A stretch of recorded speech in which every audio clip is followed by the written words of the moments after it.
Olá, nono ano!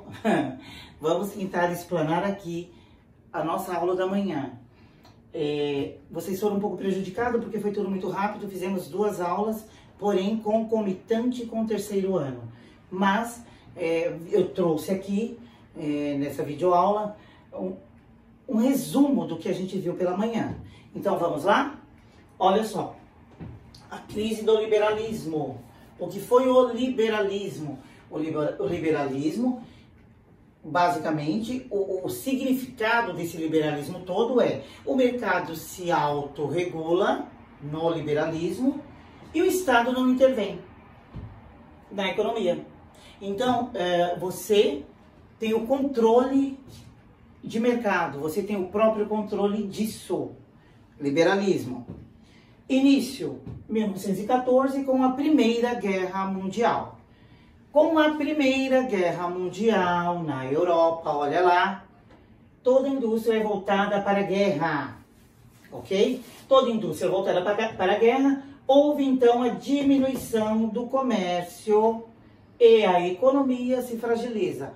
Ora, se toda a indústria é voltada para a guerra, com a guerra era momento de Primeira Guerra Mundial, tudo se fragilizou, porque tudo foi bombardeado. Nessa época de crise, de liberalismo, época de guerra, tudo bombardeado, o que acontece? Fragilizou-se o liberalismo. Com isso, o que acontece? Com isso, acabou o padrão que delimitava as boas relações entre países, ok? Cidades inteiras devastadas, hora de reconstruções de cidades. Foram necessárias toda essa reconstrução de cidade. A crise do liberalismo e toda essa revolução, essa guerra toda, vocês vão perceber muito destruição, início de uma boa crise, depois novamente guerra, acaba tudo de novo. Existe muito altos e baixos.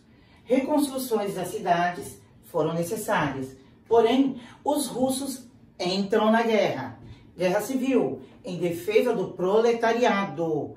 Nessa época, em 1921, houve aqui o governo bolchevique. Esse governo, esse partido é estruturado basicamente na linha operária, socialista, mas não era vista com bons olhos. Por quê? Porque nós estamos falando de liberalismo. Entre um partido, os bolcheviques, tenta se manter, mas não era visto com bons olhos. Por quê? Porque tenta colocar a questão do operariado em defesa do socialismo. Liberalismo não concorda. O que acontece com eles? Olha só, o poder era visto como uma ameaça e aos valores liberais. Em 1920, o que acontece? Governos liberais forçam os bolcheviques, eles não conseguem ficar no poder, porque já é considerado, olha lá, foram pressionados, pois não correspondiam às necessidades da época. Então veja bem, é uma parte do que nós vimos hoje pela manhã. Vamos tentar, a partir daqui eu vou falar mais um pequeno pedaço, mas mesmo assim fica faltando uma outra parte da nossa aula. 1929, crise russa, os russos entram para a guerra. O que acontece? Crise dos Estados Unidos, que praticamente Europa toda, consequentemente, entra em crise. Então, junto à guerra, junto já toda uma estrutura de reconstrução, de país inteiro tendo que ser reconstruído, o que acontece?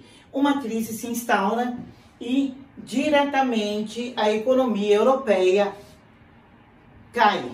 É um período de crise, novamente reconstrução. Então, se vocês perceberem, a crise do liberalismo fica em torno de muitas guerras, crises, queda estabilidade, queda, estabilidade.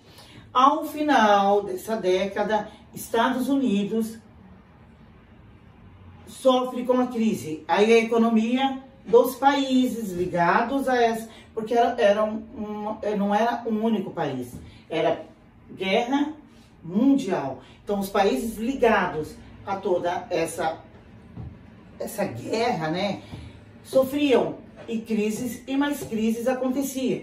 Com isso, veja bem o que acontece. Políticos radicais buscam em seus ideais e ganham apoio e adeptos com a resposta de uma retomada da ordem. De que maneira? Projetando e pensando-se então num governo totalitário. Esse governo totalitário é um próximo vídeo, porque eu queria estar explanando aqui na lousa, para que vocês compreendessem. O governo totalitário é um governo que a gente acaba identificando logo, porque nós temos um exemplo forte de governo totalitário. Mas eu volto com o próximo vídeo para tentar explanar para vocês o final da nossa aula. Beijos e até a próxima!